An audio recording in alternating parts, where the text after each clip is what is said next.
Good morning students.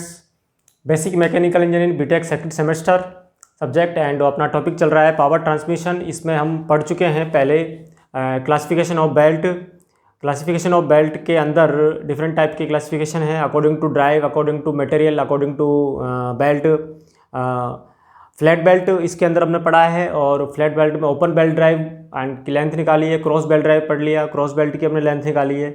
उसके बाद हम पढ़ेंगे, इसके बाद हमने पढ़ा है टेंशन रेशो निकाला है फ्लैट बेल्ट पर कि tension ratio T1/T2 is equal to e raise to power mu theta. And after that we will discuss about the topic of V belt drive.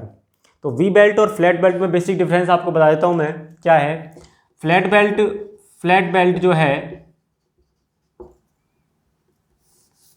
जो है इसके यहाँ पर 2 पार्ट हैं, ओपन बेल्ट और दूसरा है क्रॉस बेल्ट।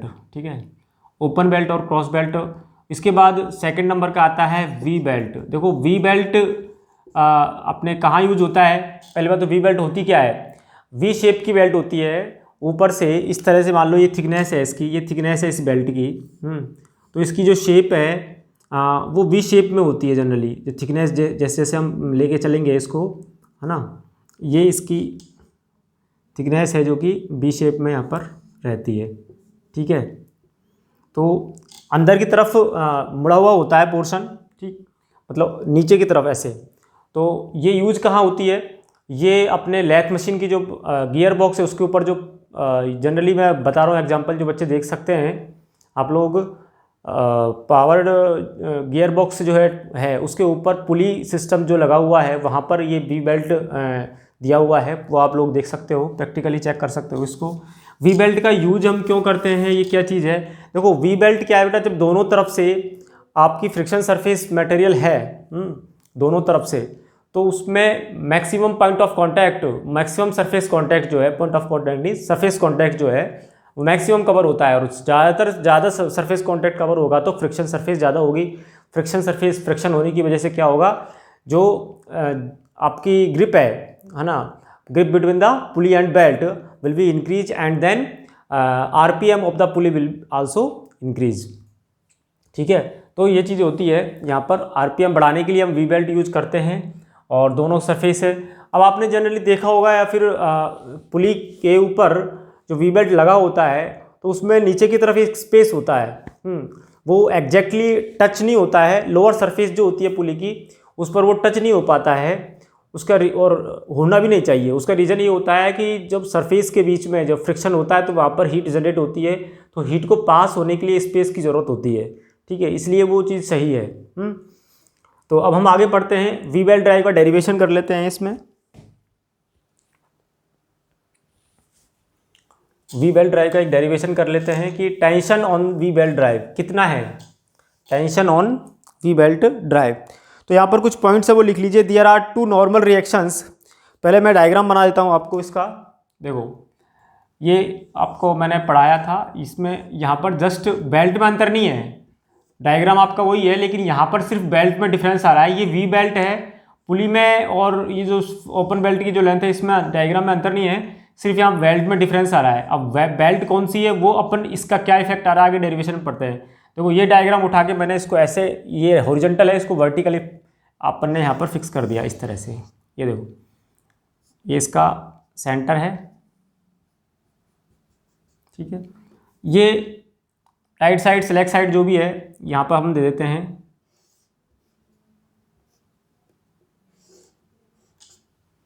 ठीक है,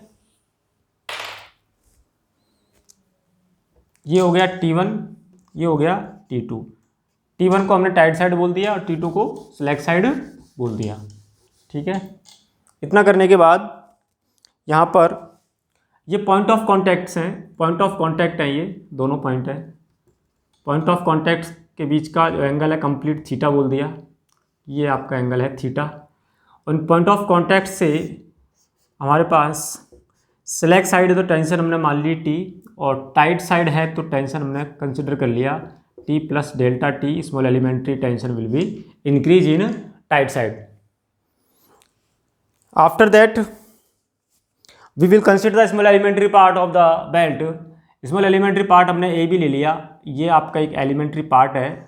ए टू बी, छोटा सा एलिमेंट्री पार्ट ले लिया ए टू बी, और इस एलिमेंट्री पार्ट के अंदर आपको बताता हूँ,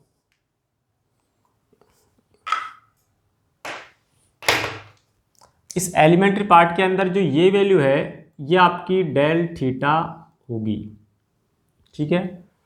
और इसके आधे में यदि मैं बात करूं तो ये डेल थीटा है, तो ये आधा पोर्शन जो होगा हाफ, ये डेल थीटा बाई 2 होगा, ठीक है। उसके बाद मैंने कहा था जब ये आगे की तरफ मूव करता है तो अपोजिट डायरेक्शन में फ्रिक्शन फोर्स लगेगा यहाँ पर, तो ये फ्रिक्शन फोर्स हमारे पास लग गया F is equal to mu R, ठीक है। अब इतना समझ में आता है, ये डायग्राम तो हमने लास्ट में जो टेंशन रेशियो निकाला था फ्लैट बेल्ट के लिए उतना ही है, इसमें कुछ अंतर नहीं है, डिफरेंस इतना नहीं है। अब डिफरेंस यहाँ पर क्या आएगा, देखो डिफरेंस यहाँ पर ये आएगा कि हमारे पास जो फ्लैट बेल्ट है वो फ्लैट न होके यहाँ पर वी बेल्ट है, एक्चुअल में ये क्या है, वी बेल्ट है, ये मान लेते हैं हमारे पास वी बेल्ट है, ठीक है।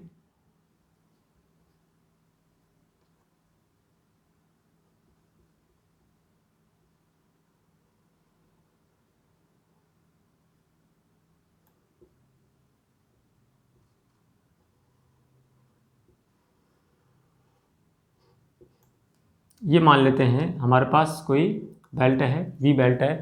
अब वी बेल्ट के अंदर ये दोनों तरफ ये पुली है, मान लो इसके ऊपर पुली का चक्कर है ये, और ये डायग्राम मैं पुली का बना देता हूँ, ये वाला ऐसे, ये समझ में आ रहा होगा आप लोगों को थोड़ा थोड़ा।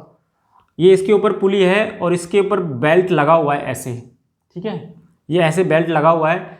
तो बेल्ट की ये जो सरफेस है, दो सरफेस बनती है इसके ऊपर, एक सरफेस ये बनती है, दूसरी सरफेस ये बनती है, जबकि फ्लैट बेल्ट पर कोई से एक सिंगल सरफेस बनती है ऊपर की, ठीक है। जबकि जो वी बेल्ट है, वी बेल्ट पर साइड सरफेस बनती है दोनों तरफ, पुली के साइड में सरफेस बनती है, ठीक है, पुली के साइड में सरफेस यहाँ पर निकल के आती है। तो दोनों तरफ यहाँ पर क्या लग रहा है, फ्रिक्शन लग रहा है, F is equal to mu R, F is equal to mu R यहाँ पर भी लग रहा है, और F is equal to mu R यहाँ पर भी लग रहा है। तो दोनों तरफ यहाँ पर फ्रिक्शन फोर्स लग रहा है, तो यहाँ पर जो म्यू आर की वैल्यू होगी, जो दोनों तरफ क्योंकि ये जाएगा तो इसी रोटेशन में, फ्रिक्शन फोर्स की डायरेक्शन तो वही होगी, लेकिन यहाँ पर जो फ्रिक्शन लग रहा है वो सरफेस पर लग रहा है दोनों तरफ, इसलिए यहाँ पर जो फ्रिक्शन होगा वो F is equal to mu R 2 mu R हो जाएगा, 2 म्यू आर। दोनों तरफ हम फ्रिक्शन को ऐड कर सकते हैं। भाई ये एक इस डायरेक्शन में मान लो मूव कर रहा है, या इस डायरेक्शन में मूव कर रहा है, तो अपोजिट डायरेक्शन में फ्रिक्शन फोर्स लग रहा है, तो फ्रिक्शन फोर्स लगेगा तो इस सरफेस पर F is equal to mu R और इस सरफेस पर F is equal to mu R, तो दोनों तरफ हो जाएगा 2 म्यू आर। ये बस ये समझना है इसके अंदर, बाकी और कुछ नहीं है, पिछले डेरिवेशन की तरह है पूरा की पूरा।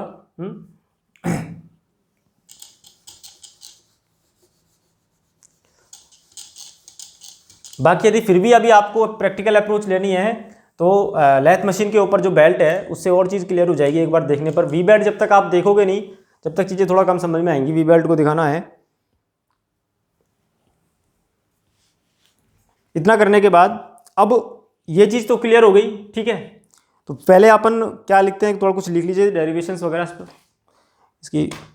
There are 2 normal reaction, V belt are made fabric and cord molded in rubber and covered with fabric and rubber. These belts are molded to trapezoidum shape. ये ट्रेपेजोडियम शेप का होता है। ट्रेपेजोडियम शेप कौन सी होती है, देख लो ये वाली है ना बेटा, कौन सी होती है, ये शेप होती है ट्रेपेजियम, है ना, इस शेप का होता है। भाई ये तो बेल्ट है, ऊपर से बेल्ट जा ही रहा है, तो है ना, ये तो बेल्ट जा ही रहा है ऊपर से, और ये अंदर की तरफ वाला पोर्शन है, ये जो पोर्शन है ना वो नीचे की तरफ है, और ये आपकी सरफेस है, ये सरफेस है। तो फ्रिक्शन फोर्स की कंडीशन यहाँ पर लगती है, F is equal to mu R, ये लग गया म्यू आर और ये लग गया म्यू आर, ठीक है, समझ में आ रहा होगा आपके।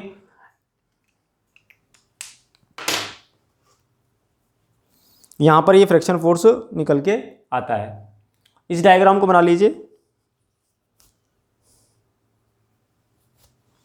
अब इस रिएक्शन फ्रिक्शन वाली कहानी पर हम एक डायग्राम और तैयार कर लेते हैं, जो और चीज़ क्लियर हो जाएंगी आपको। अब इसमें यहाँ पर देखते हैं कि ये वी बेल्ट है, इसकी वी शेप दी हुई है जस्ट लाइक, इधर देखो ये 2 म्यू आर, तो मैंने आपको समझा दिया कैसे आया। तब यहाँ पर फ्रिक्शन है तो इसके परपेंडिकुलर यहाँ पर रिएक्शन लगेगा, और रिएक्शन भी आपको पता है जस्ट डबल ही होगा। वो कैसे हुआ मैं आपको समझा देता हूँ। ये इस सरफेस पे फ्रिक्शन फोर्स है मान लो, ठीक है, तो फ्रिक्शन लग रहा है, इसकी डायरेक्शन हम फ्रिक्शन की ये ले लेते हैं जस्ट लाइक ये वाली, है ना, ये इसकी फ्रिक्शन की डायरेक्शन ले ली हमने, ये भी ले ली और ये भी ले ली, ये फ्रिक्शन की डायरेक्शन। तो फ्रिक्शन के परपेंडिकुलर हमेशा रिएक्शन लगता है, reaction always perpendicular to the friction, ठीक है। अब इसके बाद ये एक रिजल्टेंट फोर्स है, परपेंडिकुलर है फ्रिक्शन के, इस सरफेस के परपेंडिकुलर है रिएक्शन, और जब यहाँ हम कंपोनेंट लेंगे तो ये हो जाएगा आर कॉस अल्फ़ा, इन दोनों के बीच का एंगल अल्फ़ा मान लेते हैं, और ये हो जाएगा आर कॉस अल्फ़ा। तो आर कॉस अल्फ़ा अपोजिट है इसलिए कैंसिल आउट हो जाएगा, और इसके परपेंडिकुलर ये तो हो गया एक कंपोनेंट आर कोस अल्फा, और दूसरा अदर कंपोनेंट हो गया आर साइन अल्फा, इधर भी आर साइन अल्फा हो गया। तो दोनों की डायरेक्शन एक ही है, आर साइन अल्फा, तो दोनों का जो आपका कंप्लीट जो कंपोनेंट बनेगा एक single component 2r sine alpha यहाँ पर निकल के आएगा। तो फ्रिक्शन फोर्स हो गए दोनों तरफ, एक फ्रिक्शन ये है, एक फ्रिक्शन ये है ना, एक ही डायरेक्शन में मूव कर रहे हैं, ये एफ यहाँ पर ये फ्रिक्शन है, और एक फ्रिक्शन ये हो गया इधर, ये एक ही डायरेक्शन में मूव कर रहे हैं, लेकिन सरफेस आपकी दो सरफेस है ना, ध्यान रखना। तो ये ऐसे मूव करेगी बेटा, ऐसे इस तरह से देखो, है ना, ये ऐसे। तो 2f का मतलब 2 म्यू आर, और यहाँ पर इसके परपेंडिकुलर जो रिएक्शंस लग रहे हैं वो मैंने यहाँ पर इसको शो कर दी, ओवरऑल रिएक्शन के कंपोनेंट निकल के आगे दोनों, ठीक है। तो ये हो जाएगा इसके परपेंडिकुलर, यहाँ पर हम इसको इस पर ये लगेंगे, इसी के अकॉर्डिंग काम कर रहा हूँ मैं, इसको हम बोलेंगे 2r साइन अल्फा, इसको आप उतार लीजिए।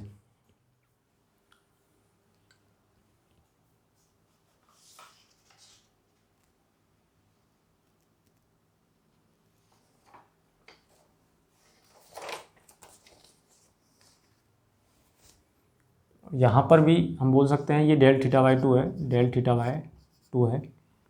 ये कैसे निकला लास्ट टाइम पे डिस्कस कर चुके हैं अपन।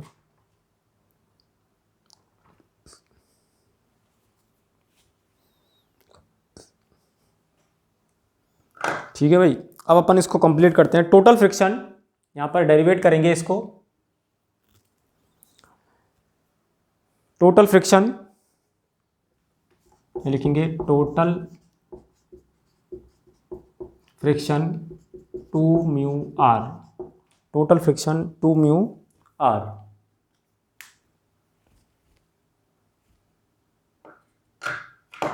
Total friction 2 mu R. Resolving forces tangentially, यह लिखो आगे, resolving RESOLVING, resolving forces tangentially, resolving forces tangential direction में कौन कौन से हमारे पास फोर्सेस हैं। देखो भाई ये चीज़ अब क्लियर होगी, बस ये यहाँ पर ही आपको डाउट होगा, लेकिन लास्ट डेरिवेशन जो है उसके अकॉर्डिंग पूरा दिया हुआ है। अब हम बात कर रहे हैं टेंजेंशियल डायरेक्शन में हमारे पास फोर्सेस। देखो जो पॉइंट ऑफ कॉन्टैक्ट से लेके हमारे पास जो ये बेल्ट की लेंथ है वो ये है, जो पुली के ऊपर जो बेल्ट है वो इतना दिया हुआ है, ठीक है, ओके।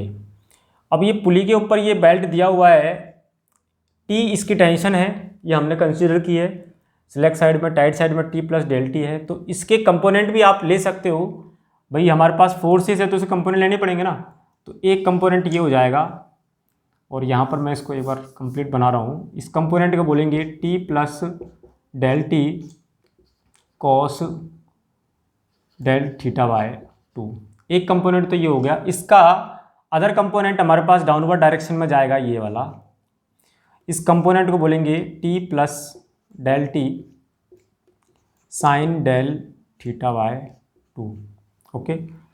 इसके लिए T के लिए भी एक कंपोनेंट हमारे पास ये होगा T cos del theta by 2, और दूसरा कंपोनेंट जो होगा वो ये होगा T sine del theta by 2, ठीक है।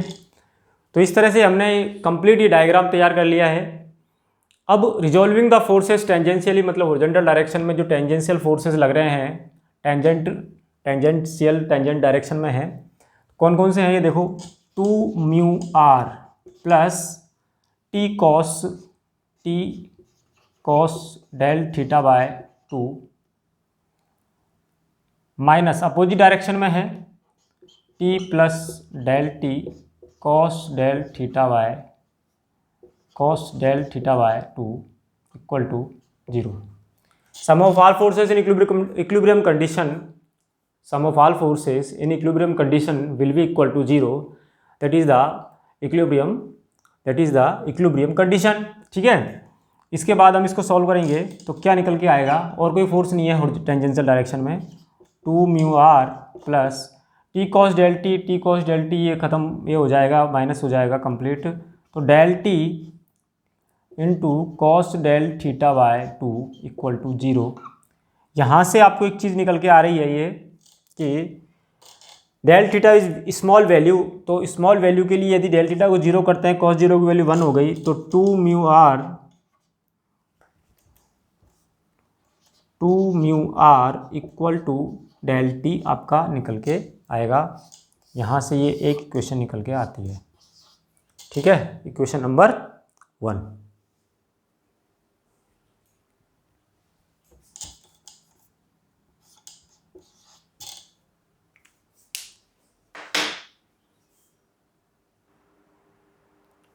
ठीक है, इतना होने के बाद यहाँ पर फिर हम आगे सॉल्व कर लेते हैं। इसको मैं मिटा देता हूँ, मिटेगा नहीं, डायग्राम में फिर गड़बड़ हो जाएगा। यहाँ सॉल्व कर देता हूँ मैं। ठीक है,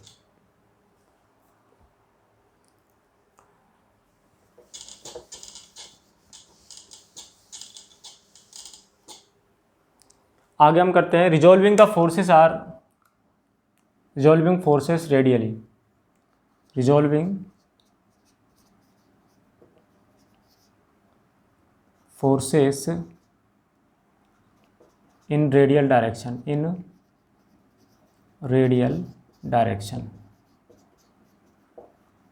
resolving forces in radial direction. Radially या रेडियल डायरेक्शन में हमारे पास जो फोर्सेस हैं, अब वर्टिकल में देखो आप, 2r sine alpha, 2r sine alpha equal to, या माइनस कर देंगे हम, t plus del T sine del theta by 2 plus T sine del theta by 2 equal to 0। ठीक है, तो ये निकल के आता है। आगे हम इसको सॉल्व करें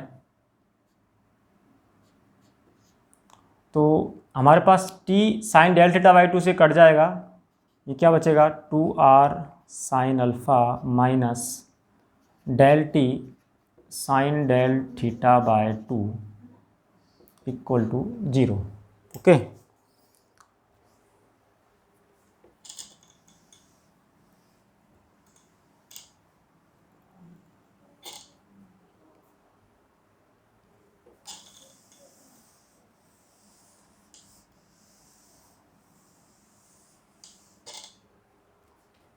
उसके बाद इसको सॉल्व करते हैं। Sine del theta by 2, sine del theta by 2 near about equal to, यदि स्मॉल एंगल है तो थीटा बाय 2 के इक्वल में हो जाएगा। तो इसमें वैल्यू हम पुट करो, 2r sine alpha minus del T into del theta by 2 equal to 0।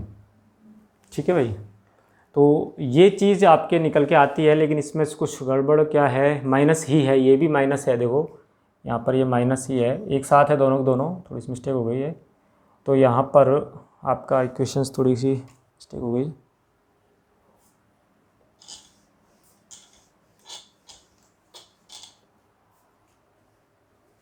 दोबारा कर देते हैं इसको, ये माइनस था यहाँ पर, ये हो जाएगा 2r sine alpha minus 2t sine del theta by 2 minus of del T sine del theta by 2 equal to 0। ये सही है। उसके बाद हम बात कर रहे हैं कि sine del theta by 2 near about equal to del theta by 2, इसके इतना इक्वल कर दिया। आगे यदि हम इसको सॉल्व करें यहाँ पर, आगे यदि हम इसको आगे सॉल्व करें इधर, तो हमारी वैल्यू क्या आएगी निकल के, देखो इसमें वैल्यू पुट करते हैं हम, है ना। तो 2r sine alpha, 2r sine alpha minus 2t into del theta by 2। इसके बाद माइनस डेल टी और del theta by 2 near small value को स्मॉल वैल्यू से मल्टीप्लाई करेंगे तो बहुत ज़्यादा स्मॉल वैल्यू आ जाती है, ठीक है। तो क्या हो जाएगा, ये आपका कैंसिल हो जाएगा। इसकी वैल्यू क्या हो गई, लगभग नियर अबाउट इक्वल टू 0।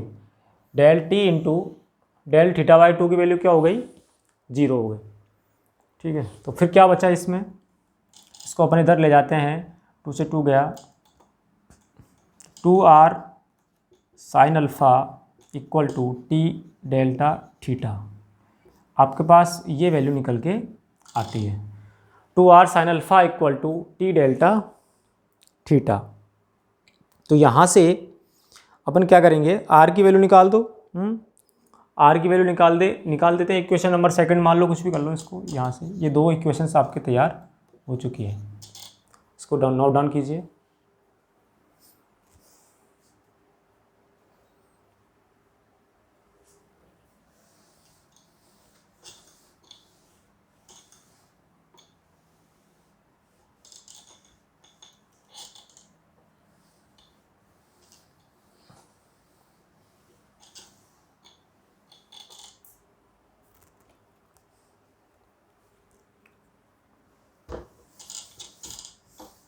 ठीक है भाई, अब आगे करते हैं इसको सॉल्व। अपन करना क्या है, from the equation number first and second, आगे लिखो, from the equation first and second, equation first and second से 2 म्यू या 2r की वैल्यू हमने यहाँ पर फिट कर दी है। From the equation number first में 2 म्यू आर है, तो म्यू इंटू 2r की वैल्यू क्या हो गई यहाँ पर, यहाँ से T delta theta upon sine alpha कर दो यहाँ पर, ठीक है। T delta theta upon sine alpha equal to delta T, ये वैल्यू आपके यहाँ से तैयार हो जाती है। और उसके बाद हम इसको यहाँ पर कर सकते हैं कि delta T upon T equal to, इसको इधर ले जाते हैं, और mu theta upon sine alpha, ये बनता है आपका। ये जो इक्वेशन निकल के आई है, ये इक्वेशन बन रही है आपकी ओनली फॉर इस एलिमेंट्री जो स्ट्रिप है, ये जो मैंने एलिमेंट्री स्ट्रिप तैयार की थी आपकी ए टू बी, इस एलिमेंट्री स्ट्रिप की इक्वेशन तैयार हुई है अभी। ये जो कैलकुलेशन हुई है पूरी, है ना, क्योंकि ये जो टी था यहाँ पर, टी और यहाँ पर जो टी प्लस डेल टी था, ये सिर्फ एलिमेंट्री स्ट्रिप के लिए था। ओके, सो we calculate या we use the overall belt and which is pass over the pulley and over the pulley, इसके ऊपर यदि पास होके जा रहा है तो वो थीटा की वैल्यू 0 से लेके थीटा तक जाएगा और इसका पॉइंट ऑफ कांटेक्ट ये है। और इनके ऊपर जो बेल्ट का जो टेंशन है वो कितना था, T1 और T2 था। ये चीज़ क्लियर है, यहाँ T1 था, यहाँ T2 था, ठीक है। तो हम जब लिमिट लगा देंगे इसकी, स्मॉल ये एलिमेंट्री पार्ट के लिए आया है, तो हम इंटीग्रेट कर देंगे इसको, पूरे को इंटीग्रेट कर देंगे तो लिमिट लग जाएगी। लिमिट आपकी लग जाएगी कितने से कितने तक की, T1 से T2 तक की, ये लिमिट लग गई। ओके, थीटा की वैल्यू की बात करें तो 0 से थीटा लग जाएगा लिमिट, ठीक है। ये चीज़ क्लियर हो गई। अब क्या करना है, सॉल्व करना है। T1 upon delta T upon T, log T होता है लॉग टी, इसकी वैल्यू होती है लॉग टी, और T2 से T1 लिमिट लग गई। अब हम बात करें तो थीटा के रेस्पेक्ट में करेंगे तो म्यू अपॉन साइन अल्फ़ा तो कांस्टेंट वैल्यू है ही, म्यू अपॉन साइन अल्फ़ा है ये, है ना। और यहाँ पर थीटा आ जाएगा 0 से लेके थीटा तक लिमिट लग जाएगी है, थीटा क्या हो जाएगा, थीटा हो जाएगा, ठीक है।